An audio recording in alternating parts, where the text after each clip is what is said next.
Welcome to Love and Murder. I'm your host, Char. I'll be joined by host Ky. Most basements are cold, damp, dark, and dusty. But bloody? It's secrets in the basement. Stay tuned. It's Love and Murder.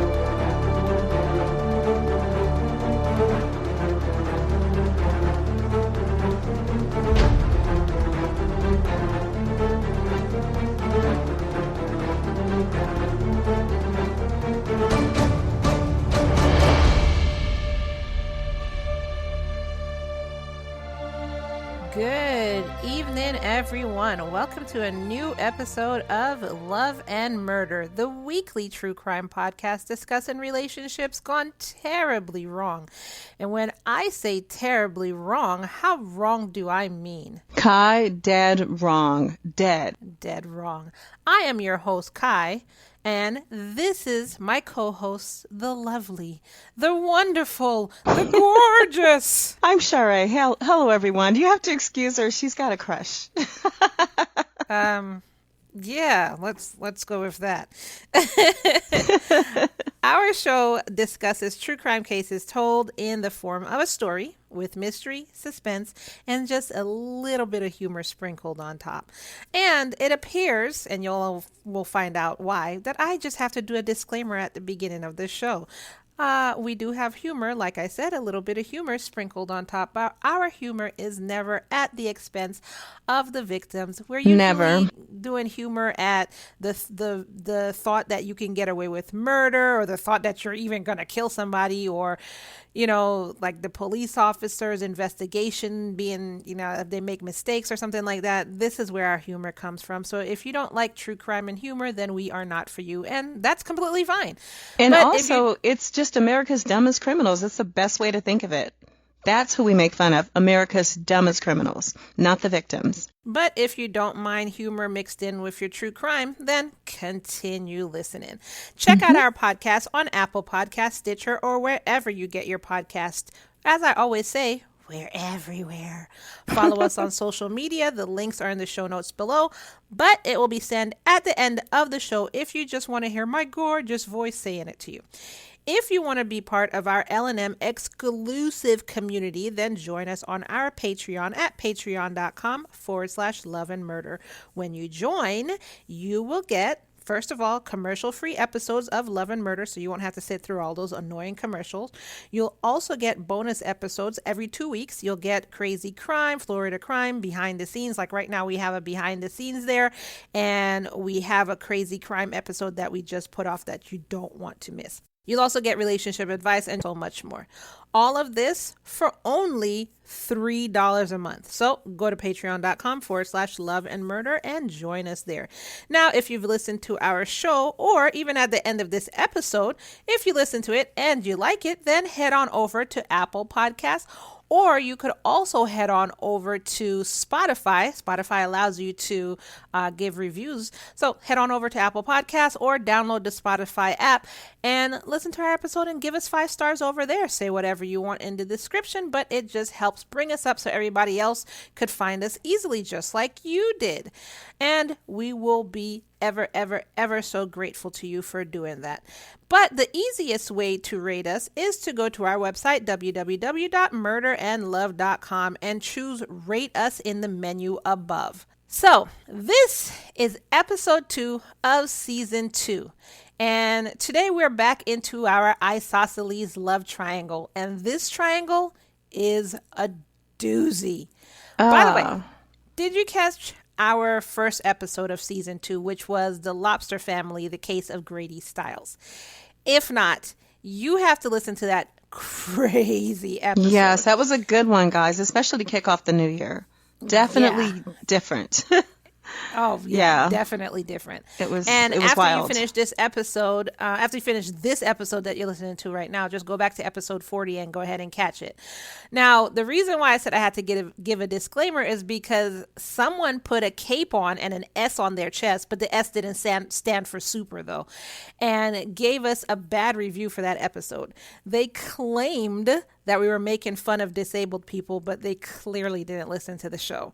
No. So they decided to stick up for a wife beater and a child abuser. So I ended up giving that review a review. So if you'd like to hear the review of the review, head on over to our fan page. It'll be worth it. Just basically search for Love and Murder fan page in Google or on Facebook, and you'll find it right there. It's if you search Google Love and Murder fan page, it's like right there at the top.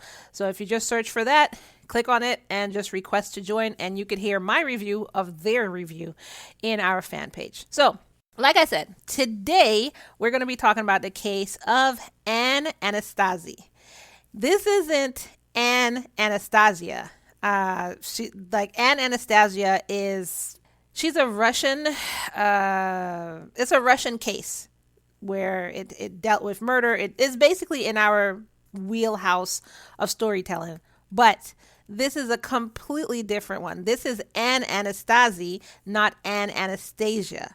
So we might do Ann Anastasia at some point in time. Yeah, I was going to say they both sound very interesting, but yet very similar. So it is different. Do you remember the other case? Do you remember? Do you have a synopsis of the Anastasia? The other Ann case? Yeah. It's a notorious case. I don't have a synopsis of it, but that's what I'm saying. I don't know if we're going to actually do it because I know a lot of people have talked about it. So I don't know. But this case we're talking about tonight is a story of Ann and Anthony Anastasi. Ann Marie Anastasi was born sometime around 1973. I couldn't find much background information on where she grew up, where she came from, or even her maiden name, but I did know it was around Maryland. Anthony Anastasi was born sometime in 1975, and while his past is still unknown, he did meet and fall in love with Ann in Maryland. So this is how we know she's at least in Maryland at some point. Yeah. This story basically picks up right in the middle of their marriage. So you know how I usually be like, oh yeah, they were born, they had brothers and sisters, fathers and mother. Yeah, this one's not going to be that. So there wasn't anything else available that we could find? I searched and searched. I could not find Some cases anything. are that way. Yeah, I don't like that. I like to know the background, but I know. Whatever.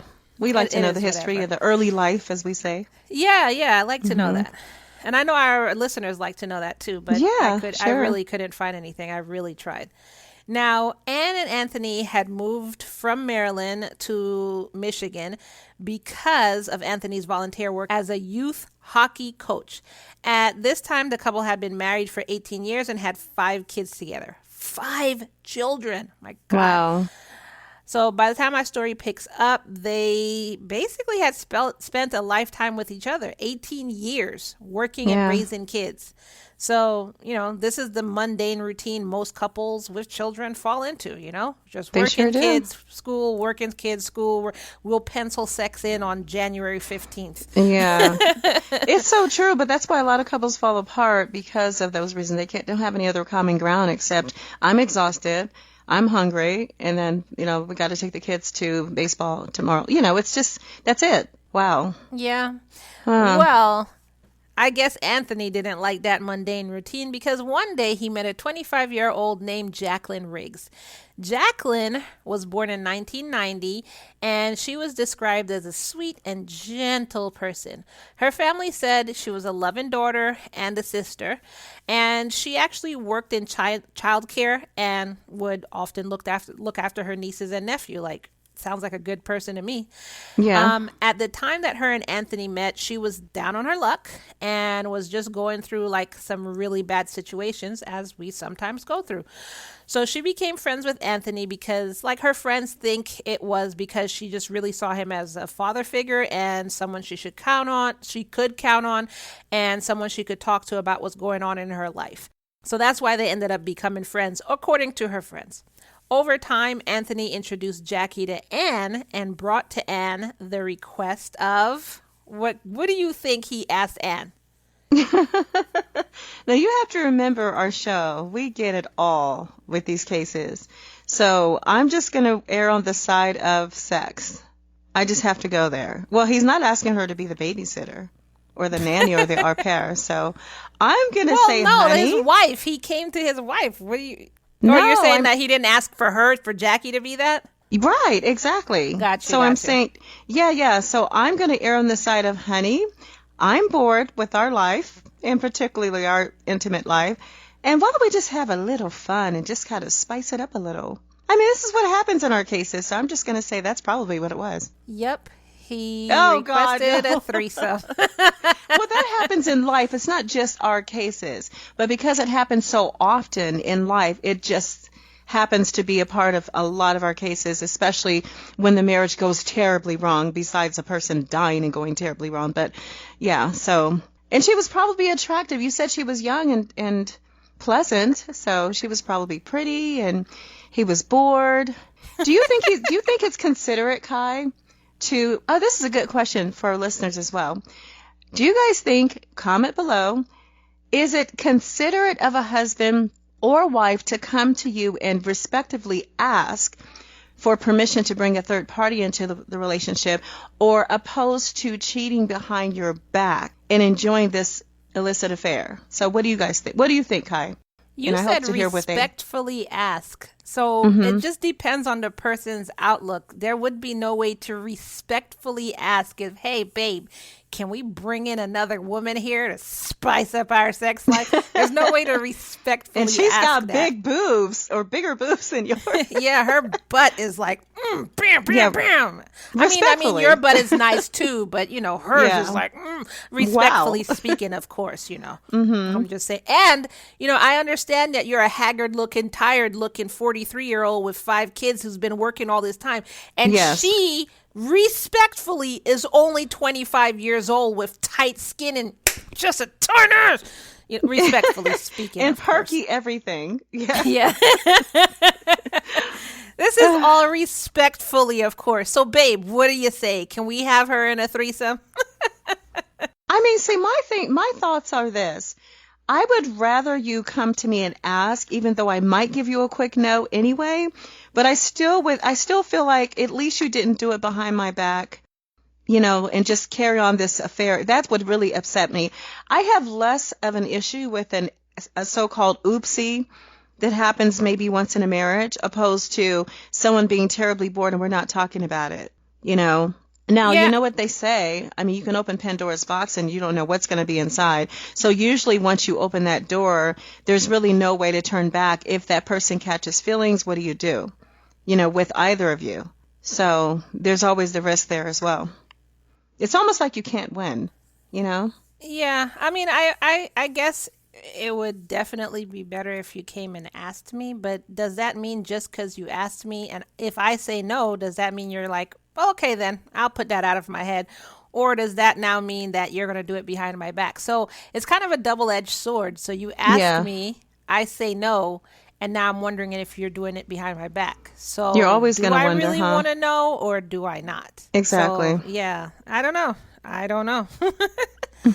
So anyway, he asked her for a threesome. Now, this is where we have conflicting stories. On one hand, the 3 of them hit it off and had an amicable relationship. And, with this story where they hit it off and had the amicable relationship, their relationship lasted for about 4 months until Anthony asked Ann to let Jackie move in with them. Now, in another story, Ann, Jackie, and Anthony had a threesome, and Ann didn't like it. But Anthony forced her to continue with this relationship, which still lasted for about 4 months until Anthony asked Ann to let Jackie move in with them. So the only discrepancy here is, did Ann really like it or not? That's the only thing. Yeah. Everything else remains the same. So we probably will never know that if, Ann was all for it or she wasn't, or, we just will never know. But those are the 2 stories that we have. Now, when Ann told Anthony that they should move back to Maryland, Anthony agreed. But, said Anthony, only on one condition. He would only move to Maryland if Jacqueline moved too and moved in with them. What is wrong with the guys in our stories? Like, oh my God. They're so bold and brazen, because this is not the first time we've heard this scenario. Gorilla or the second, nor the third. You already know. So what would you do at this point? Like, I don't know. So let's say, yeah, okay, this threesome. You were okay with it. You did it for 4 months. Then you were like, all right, that's it. It's done. We had our fun. Time to move back to Maryland. And then your husband was like, yeah, sure. I don't mind. Let's move our family and our kids. But Jackie's coming with us and she got to move in the house too. What would you say to your husband? Oh no, that's a problem. I'm sorry. I'm not sticking around for the fireworks because I'll be miserable. If I don't want it, Kai, and I said no, then you have to respect my no, period, because I didn't marry you and I married you. You know what I mean? I would have stayed single if I wanted to stay wild and free or be with someone who was wild and free and that just no commitment. Because it's not really, well, you can commit to more than one person. So that's not true, Char. Okay. But, but I still, come on, there's all kinds of words for that these days. But, yeah, we're just going to, and I'm not someone that really totally understands divorce and I definitely don't promote it. And I really would rather not, but to me, that's a big one. Like, you can't just continue on another relationship within our marriage. And I'm telling you that you're upsetting me, you're hurting me, it's disrespectful. Not to mention, what would the neighbors say? And the kids eventually.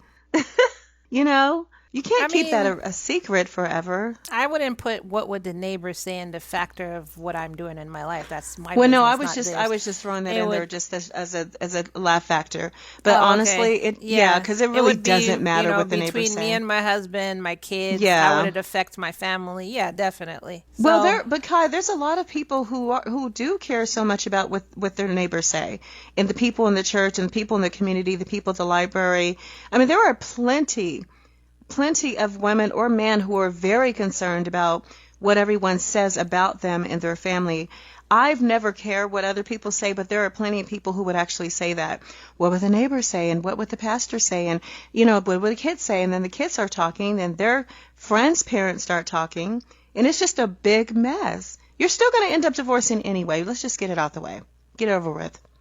I mean, there are people who sit there and think about all of this, and I'm telling them you need to stop. You need to worry about what you're doing. If what you're doing is right, like if what you're doing is correct, you're like not murdering people or whatever, you're not doing anything bad, then don't worry. As long as you are doing the right thing, don't worry about what everybody else is thinking. Worry about what's good for you, your husband, your kids if you have any, and just your family, because other people, they don't walk in your shoes, they don't live your life. So I don't worry about what the neighbors are saying. Like, I would actually ask my neighbors, can I help you? What you looking over here for? Like, is there something I can help you with? Because I don't think you pay bills up on this side of the road. Exactly. Go back to your stuff. So no, yeah, don't worry about neighbors. Worry about yourself. So anyways, Anne decided to stay and accept Anthony's offer and allow Jacqueline to come and live with her and her kids and her husband. And the dog. She wasn't happy about this at all. And after Jacqueline moved in the summer of 2015, basically the threesome ended. So it was... Oh. Yeah, it was Anthony and Jacqueline, but no threesome. Okay, well, that was a twist. Things actually worked out, right? I mean, isn't that what we want? Well, let's continue on. Okay. So... yeah, there were all these people in the house, but the only one that was happy about it, well, there were a couple that was happy about it. Anthony, to him, it was like, the more, the merrier. Either he thought that it would make them a big, happy family and he didn't care what Anne thought, or I don't know what he was thinking. So Anne and Anthony moved into a rental home in Lothian, Maryland, which is less than an hour away from Washington, D.C., and this home was like really cute, but they rented it. They weren't buying it. It was on a nice chunk of land and it was in a pretty rural area. So the house had about 4 or 5 bedrooms and it was just a big house because, they had 5 children. It was a good house for a family of 7, but actually, a family of 8 now. Eesh. And the 8th wasn't a baby. What? Yeah, because Jacqueline moved in, remember? So it's not a family of 7, it's a family of 8 now. So oh, wow, that's so true. Okay. because Anne didn't want to keep Jacqueline in the house already, and she definitely didn't want her around her children, Anthony and his girlfriend settled in the basement. Yeah, girlfriend. That's his girlfriend, and he moved her in the house. Yes. Now, So the they basement have their didn't have own very good life. living conditions. You know, it was cold concrete floors, no walls, no privacy, and just basically a completely unfurnished basement. But that's the only way Anthony could get Jacqueline to move in is, she had to be in the basement. She couldn't be in the house. Okay, So, I'm so sure the kids are going to never notice that she lives in the basement. And not, but not only that. So you are starting your own entire life together in your little apartment within our home. But so you're not really with me anymore. You really have just kind of left me within the marriage itself. But then you stay downstairs in the basement. That makes no sense. mm-hmm. From any angle, that is absolutely ludicrous. I can't even see anything positive about that decision. I don't see any Well, on benefits. your I see side, nothing you can't but see anything positive. No, But on Anthony's no. side, he has some bounce chicken. Wow, wow, wow, wow. Oh, sorry. and he's got a free Bound Chicka Wow Wow pass. He got a free pass. So that's what Yeah, that's what's that in I his don't head. understand. But That's the free pass zone downstairs. basically, Basement. Jacqueline would sleep in the basement of the house and would go upstairs to like have dinner with not just With who? Anthony, but Anne and their 5 children as well. I And thought she said, Anne- but I thought she didn't want her children to find out. I thought that's what you said. No, As I long said as she her didn't want children- her. She didn't want her around her children, but at points there was nowhere around that. She had to eat at some point in time. So Okay. Anne basically, did the cooking. So she cooked dinner and breakfast and lunch for everyone. She kept the house clean for everyone. She did the shopping for everyone. And she basically just tried to keep the peace in the house for everyone. Okay, But- I'm throwing your food downstairs in the basement like they do in prison in that silver tray. That's I how you're mean, eating your food. I can't I'm even. serious. I can't even argue with you because You know how they just kind of just toss it in the silver tray? yeah, That's it. yeah. Here you go. Just throw it under the door. Both of you. There you go. Mm-hmm. It'll be like bread, moldy bread and water.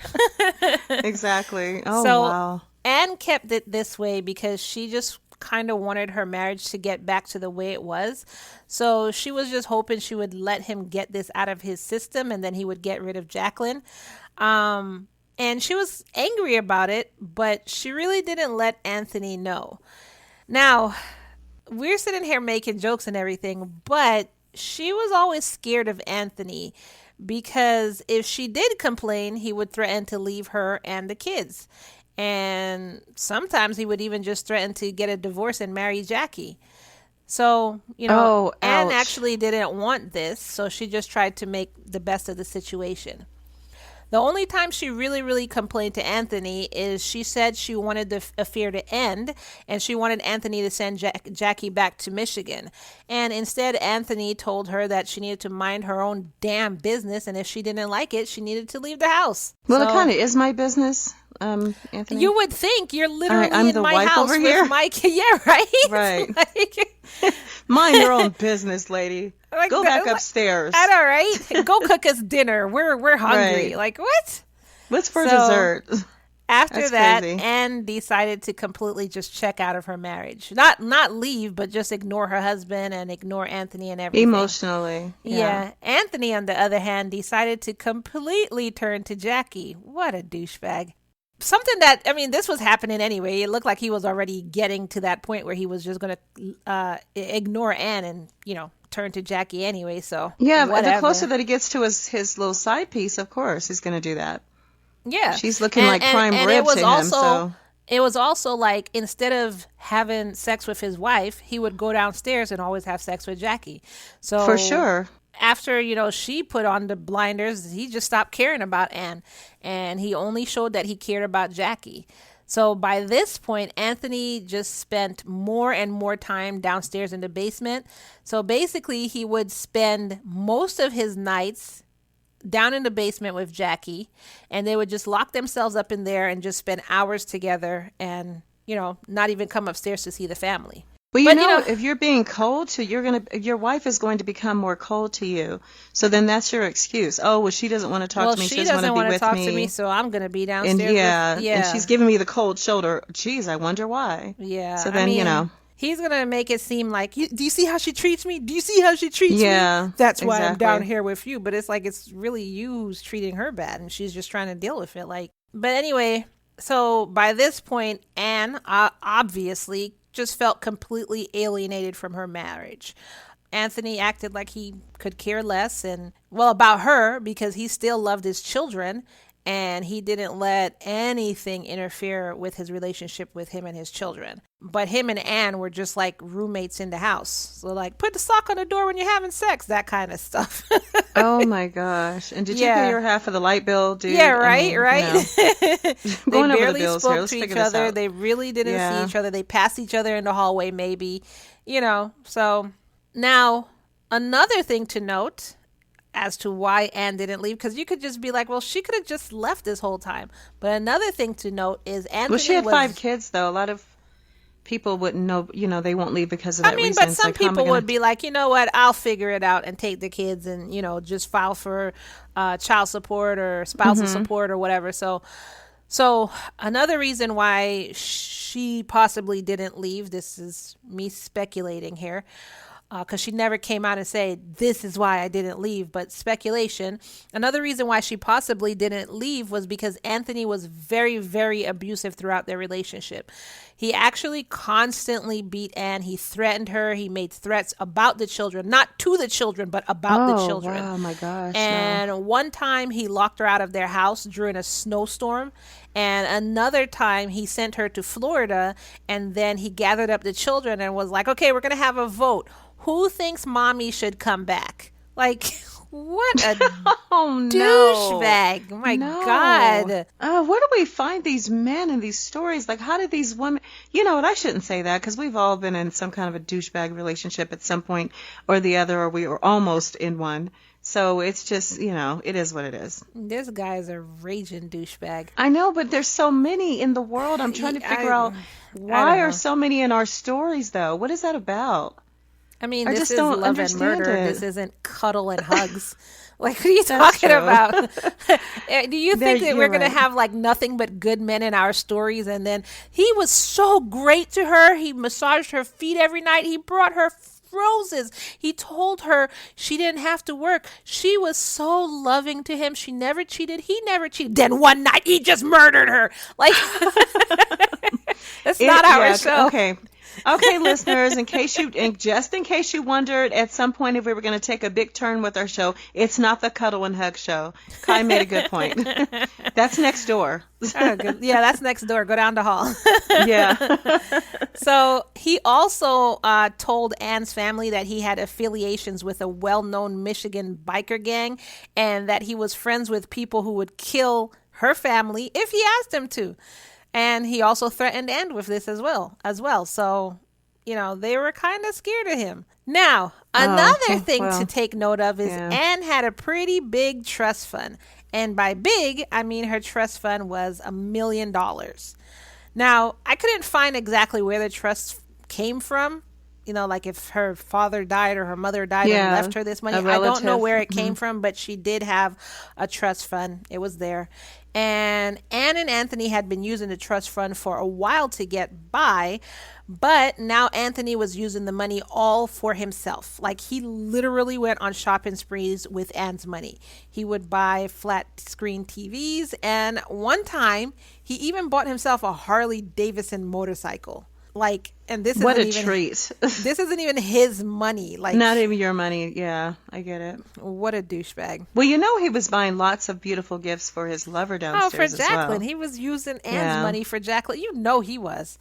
So anyways, when the money ran out, he would The go money to Anne. ran out? I thought you said it was $1 million in the trust fund. Yeah, and How somebody's spending it all on shopping sprees and buying Harley Davidsons. What are you talking about? But it would take for like years to go through $1 million trust fund.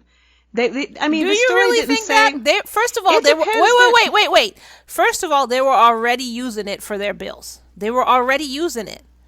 And then on top of that, they probably had a budget. I'm pretty sure if you had a budget and you're using it what I want to say, reasonably, I guess, then it would take years to get through. But if you're just going out there, you know how fast it takes to spend through thousands of dollars? You can do that in a couple days, depending on what you're buying. Then a Harley Davidson is expensive, and flat screen TVs plural, are expensive. So no, it doesn't take that long to run through $1 million. Okay. I guess I can agree with that. Yeah, so when he ran through that, he then demanded that Anne go speak to her family and bring him more money. And so she went and started asking her relatives for money. And oh, no. Yeah, so she did that. And I guess because they figured he knows a biker gang and can kill them all, maybe they gave the money. I don't know. I don't know if somebody has put their foot down and was like, no, I'm not giving you anything. But from what the story is saying, she went and asked them for money. They gave money. And it could not even be that they're scared of him. It could just be like, well, this douche nozzle is using up all the money and the kids need clothes and stuff. So we're going to give Anne, but don't give it to him. Give it to the kids. Yeah, they might have given her some instructions or advice. Yeah. But this is still so lame. I mean, she was so scared. She was just short of losing her. Well, she lost her mind pretty much. Because you can't be in your right mind to go do something like that under that type of pressure, and you know that he's spending it on himself and the other lover downstairs in the basement. So there's no way you're thinking in your right mind. He caused her to just go crazy. She has no self-worth left at this point, no common sense left, no support of anything, and it's just her taking care of her kids. And first, I guess she's in survival mode. I don't know. I mean, I guess. I can't. Like, with situations like this, I don't want to comment on, because I could say I would do one thing, but you don't know what you're going to do if you're in a stressful situation. First of all, it would be hard being a single mother with 5 children. Number 2, this guy has threatened you for like 18 or so years. And you think he knows a gang. You think he could easily kill your children. You think he could easily kill you and take you away from your children. So I don't know how I would act in like this kind of situation. And it's easy for us to say, well, she should have just, left him and, taking care of her kids and say, I'm not dealing with this situation. But you don't know how you would react in this situation. You have no clue. So yeah, fair enough. I do agree with that. You just don't know. Yeah. So after a while, Anne became pretty sick of this whole cycle, dealing with a living situation with her husband and his girlfriend, the abuse, the constant everything. But what could she do? Who could she turn to?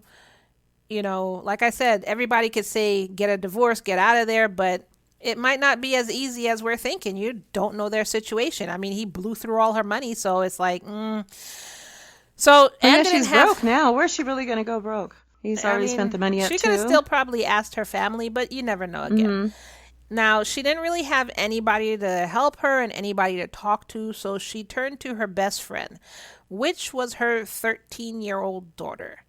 Now, would your 13-year-old daughter be your best friend? I mean, I could be friends with my daughter, but I'm mother first. You have to be. There's no way you can be friends with a 13-year-old as her mother. Well, you can't be equal parent and friend, but you can be a parent who can be a friend. Yeah, I mean, the only time you could really my child is my best friend is y'all are both grown by that time. Yeah, exactly. I could see that, but not a 13-year-old. Grown with families, yeah, totally. But she's at an impressionable age where she's still looking up to you to help her make basic decisions about life even. Poor thing. So that's the so 13-year-old was described, and I'm not going to give her name. I do know her name, but I'm not going to give her name in this story. So the 13-year-old was a loving child. She was described as very loving. She loved both her mom and her dad, and she was actually a daddy's girl. Throughout all of this, she still spoke with her dad, and she just, hoped that her family would stay together. And everybody describes her as loyal and trustworthy.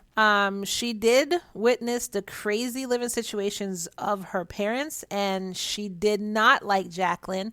And she was actually really angry with her father for bringing Jacqueline in the house. But, she still spoke to her dad. That's still her dad. And at one point in time, she overheard her father and Jacqueline talking about potentially starting a family. And wow. at another point in Crazy. time, she had even seen a used pregnancy test in Jacqueline's room. Well, that's the basement. And when she saw that pregnancy test, that really angered her. It hurt her. And she just felt like her father was, starting over without them and just abandoning his entire family to make a new one. That's what it made her feel like. Because, she's only 13. She's not, even a rational adult would feel like that. So a 13-year-old, of course, that's what she's going to feel. So now on October 5th, 2015, this day started out as any normal day did. Anne went to the grocery store, ran some other errands, and she came back home. And then she went looking for Anthony, probably to find out what he and his stinking girlfriend, what he and his girlfriend wanted for dinner. However, instead of finding him and asking him, hey, babe, I don't know, by this time she wouldn't be calling him babe. She'd be like, Anthony. Yeah. Instead of being able to. Hey, you. Yeah, right. You. Ugh. Instead of being able to ask him what's for dinner, she found him dead of a gunshot wound. And the gun was laying beside him, so she figured it might be a suicide, and she called 911. So I'm going to read out the transcript of the 911 call. Here we go. 911, what's the emergency? I just spent the day taking kids to the dentist and then going grocery shopping, and I'm supposed to be leaving to take my husband to a doctor's appointment right now, but he's not responding at all, and he's got his gun laying next to him in the bed. Do you think he shot himself? I don't know. I didn't turn on the lights in the room. That was the 911 call. She sounded nonchalant and just... Very nonchalant. Exactly. Mm-hmm. So police arrived at the scene while she was still on the phone with the 911 operator. When they arrived, she let them in, and officers noticed that she was like really calm, not crying, and then she even acted like really shy. She didn't act like a woman who just found her husband shot to death, which doesn't mean anything. People process shock and grief differently, so you can't really knock her for that. So officers went through the house, and they described the house as like cluttered and like packed like a hoarder would pack a house. That's how they described the house. So they went to the bedroom and they found Anthony on the bed, and yes, he was shot in the temple, and a .45 pistol was near him. His arms were outstretched and he was laying on his back.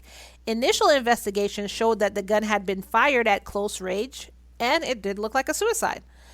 When they spoke with Anne, she recounted her day. She'd taken her kids to school, took one of the younger children to the dentist, and went grocery shopping with her 13-year-old who was home from school sick. She also told officers that a lot had been going on in their life. Her husband had, a lot of back surgeries. He couldn't work, and he had shown signs that he was depressed, but, she never thought he would take his own life. So police at the scene began just writing it up as a suicide because that's basically what it looked like. And while doing this, they asked Anne if there was anyone else in the house. And she said, yes, my 5 children, but 4 of them are at school right now. Like I said, my 13-year-old is homesick. And, oh yeah, how could I forget? I almost forgot. Yeah, Jacqueline Riggs is a 25-year-old woman who he took in. She lives in the basement apartment. And police were like, well, is she home now? Well, I don't know. I hadn't heard from her today. The last thing I heard from her was her and Anthony were arguing last night. When he came back up to our room, he wouldn't tell me what the argument was about. He just told me to get the cats out of the room and that I needed to sleep in the kids' room. So police were like, okay, we'll go down and check the basement then. So they went down to the basement, and they were shocked by what they found. When they first started going down the stairs to the basement, they heard like this loud, heavy metal music playing. And then when they got to the bottom of the stairs, they saw Jacqueline's body on a blood-soaked carpet in the middle of the room. And the body had been stabbed multiple times, like everywhere. The head, the torso, the arms, the neck, and even her legs. So just like she had just been stabbed up. Yeah. So officers notated blood on the walls, on the floor, and on the bed, and, apparently on the carpet. And it just looked to them like Jacqueline had put up a massive fight. They also noted that the outside door was locked and the windows were screwed shut. And the room also had piles of trash like all over the place. So police put two and two together and they deduced that Anthony had come downstairs, fought with and stabbed Jacqueline, and then went upstairs and shot himself. So they wrote it up as a murder-suicide. Then they wrapped up and left the house. An open and shut case, Johnson. So that's just absolutely crazy. I never expected that twist because I was wondering, where's Jacqueline? Yeah. So over the next couple days, the chief medical examiner informed investigators that a projectile was still in Anthony's head. So basically, the bullet was still in his head. And this kind of changed the way the investigators saw the case. And you're going to find out why. Because there was something still in his head, and the way it was, they kind of figured they were no longer dealing with a murder-suicide. So they obtained a search warrant and went to search the house. They described the house, like I said, as messy and cluttered. And in the master bedroom, they found a .45 caliber spent shell casing. They took this shell to the lab and compared it to what they found in Anthony's head. What they found in his head, though, was what do you call it? A 380 caliber? Yeah, 380 caliber. So then the question is, because you do have to investigate, could you put a 380 bullet in a .45 gun? No. So they thought about this and they tested it out, and the bullet just fell out of the gun. Basically, it wouldn't fit. Yeah, it's not going to fit. Exactly. So basically, this proves that the gun that they found near Anthony was not the gun that was used to kill him, to shoot him, or as a suicide, as the killer wanted police to think. It's a different weapon. Medical examiners also found that Jacqueline's body had 42 knife wounds on it, where she was stabbed 20 times and slashed 22 more times. So stabs and slashed. 42. 42. That's a lot. That's Lord. A lot. Yeah, so police are now scratching their chins like, trying to just figure out what happened. What the hell is going on here? We know it's a crime of passion so far. I mean, yeah. So the only person angry. They have to question right now is Ann. So they call in Ann and her 13-year-old daughter to the precinct for questioning, not as suspects, but just to see if maybe they'd witnessed something. The daughter knows something, or yeah, I mean both of them, just to see maybe they saw something when they came home. Was any door broken? Like, did we miss something and you saw something that you can help us out with? So basically, that's what they called them in. So, as you love to hear, I have the transcript for the interrogation, and this came from truecrimedaily.com, and I will read this out to you. Yeah, we'd love to hear it, Ky. So Ann started off talking about the abuse in the house, and that's where we're going to pick up. So, okay, just so you know who is who, I'm going to say the names first, and then I'll just continue from there. Detective: what's the worst threat he ever made towards you? Ann: held his gun to my head and told me to get out of his house. And when was that? That was a couple months ago. Okay. And I'm told if I ever tell the police about it, if I ever tell anybody about it, he's going to kill me and whoever I tell. And she also now told them who Jacqueline really was. I have to ask this question. Do you think that your husband and Jacqueline were messing around? Oh, I know they were. They were. And how do you know they were? Because he'd spent not most, but he spent a lot of nights down there with the doors locked. Like, a lot of them. Did you ever confront him about it? I was told to basically mind my own business, and he's going to do what he wants to do, and if I didn't like it, I could get the fuck out of the house. And I'm not going to abandon my kids and leave them in that kind of situation. So I would regularly tell him, she needs to get out. If you're going to stay with her, then you can both get out. Why are you here in the house if you don't want to be with me? You two can just pack up and go. Okay, so While doing the interrogation, Ann agrees to do a gunpowder test. She gave them her cell phone, and she allowed them to take a DNA sample from her.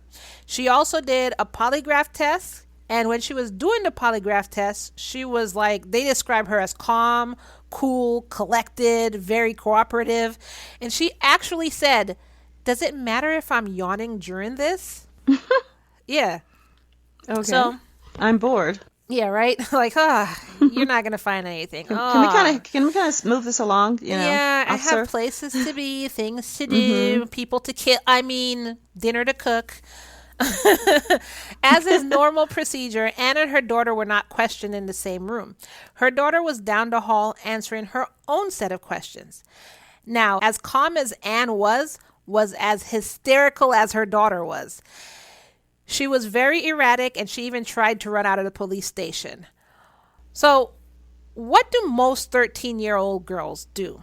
Even without trauma, what do most 13-year-old girls do? And I have a 13-year-old girl. I could tell you what they do. They talk a lot. They do. They chatter, don't chit-chatter. stop talking. Yeah. Oh my God. Now, mix that in with the fact that, one of their parents are dead, and it's actually a parent they like. So Ann's daughter was talking and talking and talking, and she even dropped a little nugget to the police, which perked up their ears. She told them about the pregnancy test that I mentioned earlier. And they said, "What's that you say? A pregnancy test?" So, like Ann, police took her daughter's phone. They took it to go through it. And when they went through the 13-year-old's phone, they were surprised to see a group text in there with a bunch of detailed messages between Ann, her daughter, and somebody else that they didn't know who it was. Because the number didn't match Anthony's. It didn't match any of the other kids. They didn't know who this number was. So, going back to the interrogation now. There's a couple things I need to clear up real quick. That test they took from your clothes and your hands, well, they were all sent off. Probably found lots of cat's milk on there. Well, we found a lot of gunshot residue on you and the clothes. Really? That's weird. Yeah, right. You have also failed the polygraph. You did not just fail it, you flunked the hell out of it. The gun that was found next to your husband was tested, okay? And compared to the bullet that was found in his skull, okay? There is no possible way that weapon fired that bullet found in your husband's head. We also have some phone records, and that night you and your daughter, but they said her name, you and your daughter, talked for 582 seconds at 3 in the morning. That's about 10 minutes. No, that probably was a butt dial. Oh, that's not a butt dial. That's a long conversation. So, Ann, this is bad for you. This is real bad for you. Do you understand that? So, in going over the text messages from the two phones, investigators saw that, yes, this was actually a murder, and it was a murder that was planned out by Ann and her daughter. Why do these people keep writing out their plans? Good Lord. But remember, it's her best friend. You got to tell your best friend everything. Why? They live in the same house. I don't understand why these people keep writing out their plans. I'm just going to text it here. Not even try to delete it, even though it can be retrieved. But I'm just going to text, let's just kill everybody. Yeah, they never heard of digital evidence. But they didn't even try to delete it. It was there in the phone. This is what I'm saying. Right. Why do you write these things out? Okay, step 1, Wednesday, kill Anthony. Check. Step 2, bury the body. Checked. Like terrible. Why? It doesn't matter though if you delete it. Digital evidence means they can pull that. They can still pull the record out. They can get that information. I know. That's what I said. My thing is, why are you writing it down? Why are you writing it down? Oh my God. Yeah. You could do a pen and paper. No, you can't. Plan and burn it. No, you can't, because you could still find it. Look, I'm not going to sit here and tell you how you can find. No, and burn it? No, Huh? you can still find that, Char. I'm not going to tell you how you. I hate when the news tells you how to. Well, this is how you do this. I'm not going to tell you how you would find it, but you can still find it. No, don't write shit down. If you're not smart enough to keep shit in your head, maybe you don't need to be doing crimes. I mean, you shouldn't be doing You're crimes in in the the wrong first business. place, but. Yeah. But anyways, I really, really, really searched for these text messages because I really wanted to read it out to y'all, but I could not find it anywhere. So if anyone finds it, please don't hesitate to send it to us. Well, they're somewhere, so They are somewhere, but if anybody they couldn't knows think. where They couldn't these, think to just meet behind the house and whisper to each other by the shed in the backyard. yeah. know? So if anybody finds these text messages, please send it to us because I would do an episode on it, just reading out the text messages. I'm sure there was a lot. So, anyways, in their investigation, they were also able to find out who the other person was, which was Ann's daughter's 18-year-old boyfriend named Gabriel Strauss. Yes, you heard me. A 13-year-old had an 18-year-old boyfriend. Just like the case where we had the 12-year-old from Canada and her 23-year-old boyfriend. That was in case number 39, which was titled Five Kid Murderers. Check that out. What is with these people and letting their children have grown boyfriends? Like a 13-year-old and an 18-year-old, a 12-year-old and a 23-year-old. Like, what is going on? No, but it's the same mom that says my 13-year-old daughter's my best friend. It's the same mentality. It's just too much freedom. You can't be the best friend and be a disciplinarian, so it doesn't work, Mom. Hello. Oh, I'm sorry. It's too late. Oops. Oopsie. So Gabriel was what they called an unattended kid, meaning he didn't have a good upbringing. His parents really didn't pay attention to him, and he essentially raised himself. So, in the texts, officers see that Anne and her daughter convinced Gabriel that Anthony and Jacqueline were abusive to the entire family. They asked him if he wouldn't mind killing them. And once they were dead, you can move right on in. So, if it were me, I would say, fuck no. But then again... Yeah, but then again, he was probably just looking for love, looking for a family. So I can't really, I don't want to say I can't really knock him because I don't want to act like I'm giving him an excuse, but I can't blame the 13-year-old no, she's old enough to know better. So no, I could blame them all. Well, my thing is, so Ky, I'm going to give you a shopping list. Can you go to the store and get me a loaf of bread, some milk, some orange juice, some eggs? And by the way, do you mind just killing someone for me? Oh, and don't forget, don't forget the chips. You know what I mean? That's it. There you go. Do you mind? Is that how she said it? Like, do you mind killing? They were just like, if you kill our abusive father and his abusive girlfriend, then you can move into our house and be part of the family, and we'll love you, and you'll be right near your girlfriend, and I'll love you like you're my own son. It was more like that. So, they planned a murder via text messages like a bunch of idiots. Anyways, there was even a text from Gabriel that said, I'm going to slit the girl and bust the dad. That's my accent for him. Oh, wow. Well, you know what? He actually got it easy, though, seriously, because she was stabbed 40 times, so it was slash 20 and stabbed 22 or something, and that's crazy. What are you talking about? What? Oh, the dad, Anthony, got it easy. No, I said he got it easy, and Jacqueline was, Jacqueline, she was stabbed, 20 times slash 22 times. So, well, altogether, I'm saying 20 times slash or 20 times stab, that's still 42. But how do I decide to do that? It's so extreme, and then just shoot him and just get that over with really quickly. Because it's what Anne asked for. The instructions were? Yeah. Yeah, but wouldn't she want the husband to suffer anyway? Why would she be so... I don't know. Oh, just shoot him in the head. Most women blame the women. You know that. Yeah. You stole my man. No, your man came it's all to your me. fault. Like, what are you talking about? It's all your fault. Yeah, so most women blame the women. So investigators went and picked up Gabriel and brought him into the station for questioning. The interrogation actually went pretty easy because Gabriel wasn't a murderer and he felt a huge sense of guilt. So because of all this, what do you think he did? He sang like a bird. That's right. Yeah. And told them that Anne was the one who planned everything. And Everything. this is when the whole story comes out.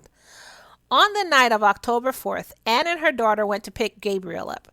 Then, while everyone was going about their night, Gabriel waited in the backyard. When everyone was asleep, Anne went down to the kitchen and let him into the house.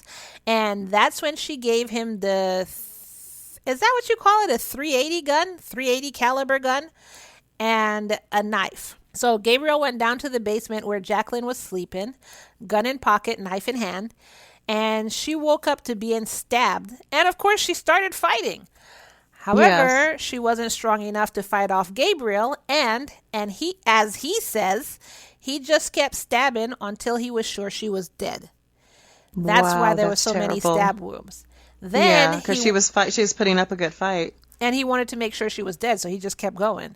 So then he went upstairs to where Anthony was sleeping and shot him in the head. After this, Anne's daughter took him home. So the 13-year-old was driving too? Good Lord. How old did she look that she didn't get stopped by the cops? Dude. No, she's probably looked so short in the seat. She's only 13. Behind the driver's seat.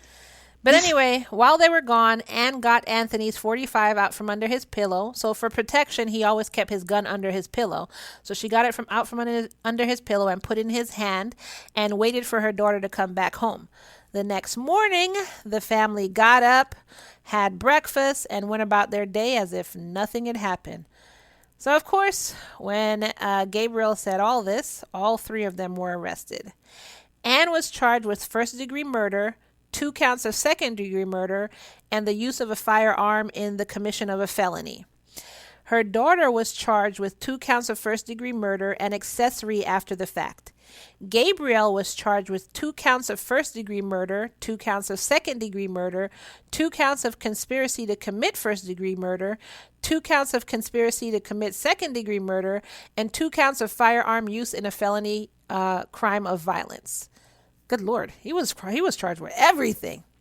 Yeah, okay, I was only just willing to pull the trigger. Okay, so my thing is, why didn't he use the gun? Why didn't Anne just use the gun that Gabriel used? Because that's the gun that, committed the crime. Why would she switch guns? I don't know. He took the gun with him. That's kind of like not smart. It was probably an accident. Like he was probably panicking. They ran out. He probably took the gun with him, and she was like, "Oh crap." Oh, so oh crap! But there is that gun under his pillow that he keeps for protection. This is allegedly because they didn't say why this happened, but. Yeah. So anyway, Anne was held without bail as it was argued that she had, quote, conspired with teens and was instrumental in the subsequent attempt to cover up the crimes, unquote. Anne claimed that she was innocent and wanted to take her case to court. However, while she was in jail waiting on her trial, she made a phone call. Oh, God, I'm just seeing all kinds of stupid in this story. So anyway, she made the phone call. Here's the phone call. Even though we all think that the world is a better place for him being gone and that her stupid fucking twit ass should have known something was going to happen, getting 12 jurors to see the same thing is a problem. Problem is, it's not only him. There's also a 24-year-old girl who's dead in my basement. She was a whore who moved into my house with me and my 5 kids. Her whore ass should have stayed up in fucking Michigan. She shouldn't have moved down here. She shouldn't have moved into my house. How could she possibly have thought that was going to go well? That's her call. So investigators confronted Anne's defense team about the calls. They were like, listen to this. And they were shocked. They were like, frick, frick, frick, frick, frick. So, and where's Watson when you need him? They called her for a meeting and they urged her to take a plea deal to avoid trial. And of course, because, she did the dumbest thing possible and made a phone call on a recorded line. And basically, never talk on that line. Oh, good Lord. And basically everybody knows that. Told on herself. So, of course, she took it. And in December 2016, she entered the Alfred Pleas to 2 counts of first-degree murder and a gun charge. Now, an Alfred plea, also known as best interest plea, is a guilty plea where the defendant doesn't admit to the criminal act and asserts their innocence. This meant that while Anne maintained her innocence, she admitted that there was enough evidence that would result in her conviction. In May of 2017, Anne was sentenced to life in prison. The judge suspended all but 40 years in relation to Anthony's death because Anne's attorney argued that she had already served 20 years in her abusive marriage, and then all but 60 years in relation to Jacqueline's murder. Anne also received an additional 5-year sentence for the gun charge. And all of this was to be served concurrently. So basically what that means is she's expected to spend at least the next 60 years behind bars. And she's... Minus the 20. I mean, okay, it would have been 100. Okay, wait a minute. So how did they take the 20 off? Would it have been 40? No. Would it have been 80 It would have been years? 60 for Anthony Which as is well, but her attorney argued to remove 20 because they said she already spent 20 years in the abusive marriage. Yeah, but I'm saying by doing 60 years and removing 20, they gave her life at first, which would be the 80 plus. Because if 60 plus 20 is 80. So is that how they went backwards? I guess. Would it have been... I mean, 60 years, she was already over 40, right? Yeah, so... Why'd they just say life? That's really life. Yeah, I mean, What's the difference? she's gonna get out in 2077 when she's 104 years old. So Oh, come on. yeah, so I mean, unless geez, she's you one of guys those cut people, me a break, okay? cut you a The break. 20 She years, murdered thank somebody. you. She didn't murder somebody, but she orchestrated the murder of 2 people. So cut her a break for what? No, my thing is, I still think that the 20 years was lame because she went through so much more than what they're realizing, and it literally, and then she could have pleaded, insanity or something, or not even temporary. She could have just said, I'm insane. I'm not in my right mind. No one can say I'm insane. She said she was innocent, and she was trying to pin it all on Gabriel and just be like, I didn't do anything. So the judge doesn't ever like that. Any judge doesn't like that. You're better off just looking crazy. That's a shame. I mean, think about it. They have a lot more, forgivance for people that are just crazy. And I mean, I would totally lean on the fact that I've lost it. Look at what I was enduring for my children, and my life was threatened constantly. Don't you guys have any remorse about that for me? Can you not see the conditions that I've lived under? There's no way I should do this much time. See, that should have been her story and her plea. That should have been it. But she didn't do that. Oh, wow. yeah. Okay.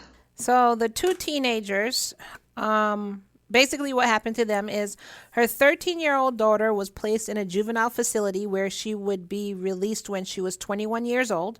So basically that's only 8 years, and That's 8 years, supposed to be out in 2025. So that's like she has only 3 more years in there. Not bad. And then Gabriel, in court, he was sentenced to 60 years in jail. During his sentences, he expressed regret, remorse, and anguish for his actions and told Jackie's family how, he wished he could take it back. He wished this never happened. He wished he didn't do this. And basically he was kind of saved. His attorneys fought for his reduced sentence on the basis that he had been an incredibly fragile and lonely individual who had been manipulated by Anne to carry out the murder.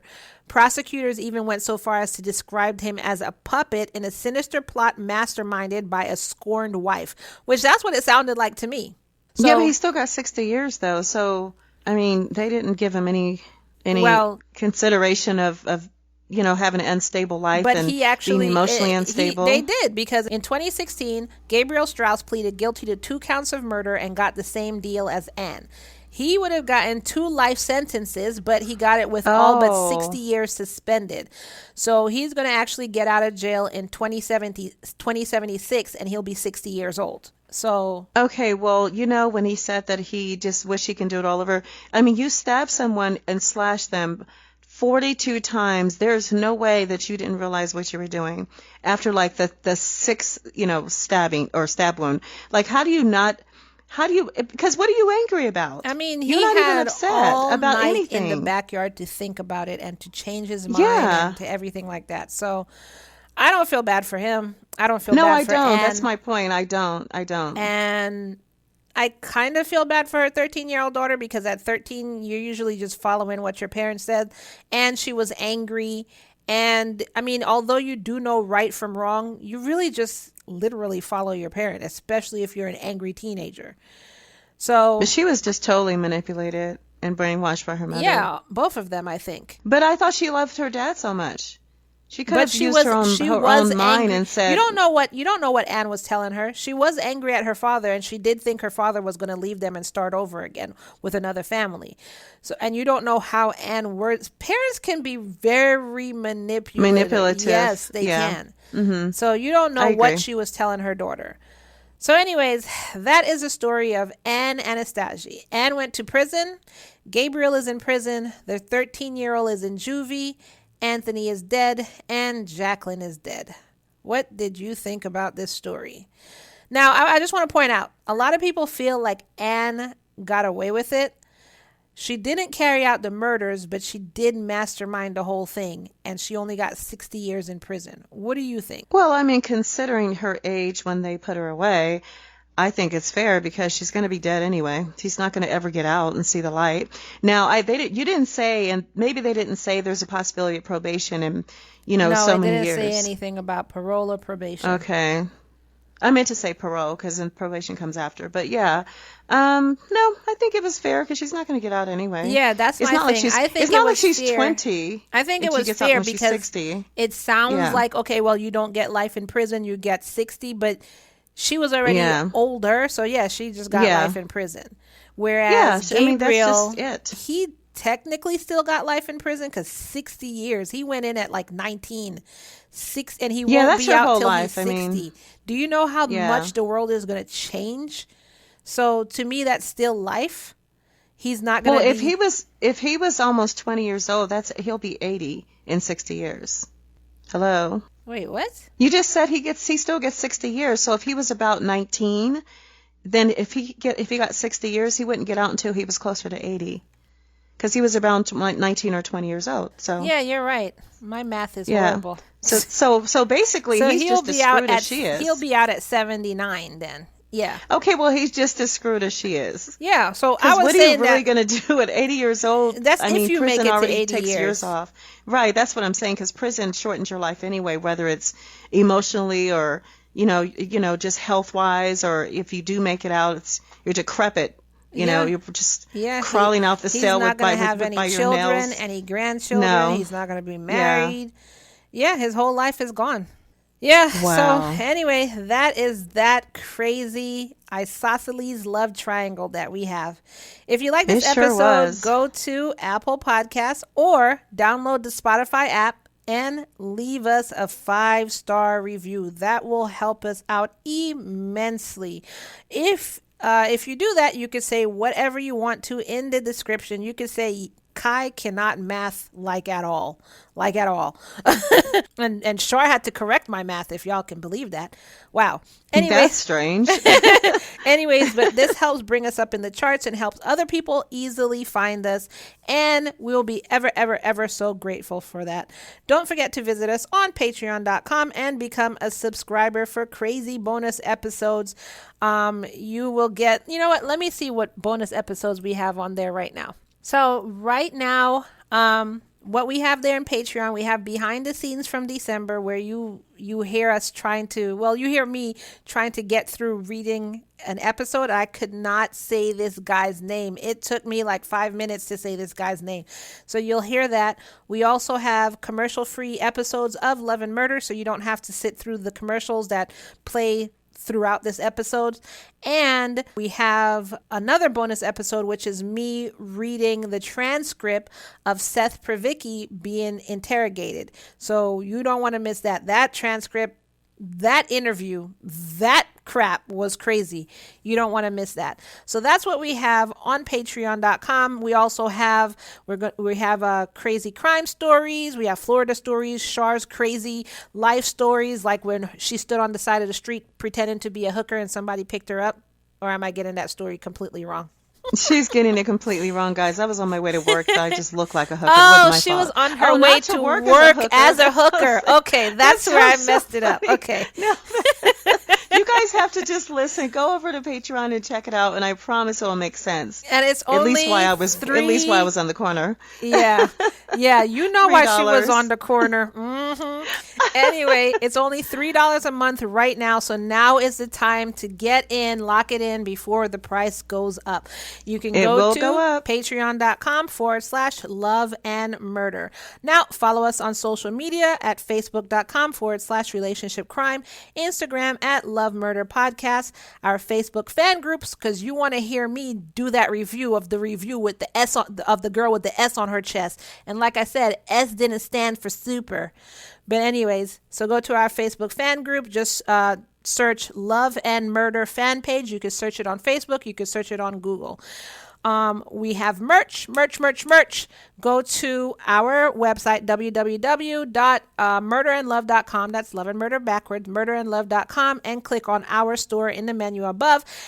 And you will see our merch. We have shirts, we have cups, not cups, but glasses. We have like water bottles, we have phone covers, we have hoodies. Dude, we got everything. We have stuff that says stay sexy and don't get murdered. We have stuff that says princesses are born in December.